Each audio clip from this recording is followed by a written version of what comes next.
डोंगरगणात खुनाची उकल, वडील व भाऊ जेरबंद। डोंगरगण तालुका जिल्हा अहिल्यानगर येथे एक अनोळखी मयत पुरुषाचे प्रेत दरीत टाकून देऊन पुरावा नष्ट करण्याचा प्रयत्न केल्याच्या घटनेची उकल स्थानिक गुन्हे शाखेकडून करण्यात आली आहे। खून करणारे वडील व भाऊ रावरी येथून जेरबंद करण्यात आले आहेत। मयत किरण शिवाजी कवाने वय 30 हा टाकळीमिया तालुका रावरी जिल्हा अहिल्यानगर येथील रहिवासी होता। तो नेहमी दारू पिऊन आईवडिलांना मारहाण करत असल्याच्या कारणावरून त्याचे वडील शिवाजी शंकर कवाने व भाऊ योगेश शिवाजी कवाने यांनी त्याचा खून केला होता। सदर घटनेबाबत MIDC पोलीस स्टेशन गुन्हा रजिस्टर नंबर 120/2026 भारतीय न्याय संहिता 2023 चे कलम 103(1)238 प्रमाणे गुन्हा दाखल करण्यात आलेला होता।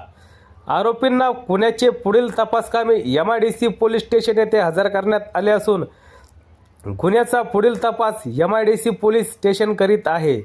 सदरची कारवाई सोमनाथ घारगे पोलीस अधीक्षक अहिल्यानगर यांच्या सूचना व मार्गदर्शनाखाली स्थानिक गुन्हे शाखेच्या वतीने करण्यात आली आहे। सत्य एक्सप्रेस न्यूजसाठी रवींद्र जगताप, अहिल्यानगर जिल्हा।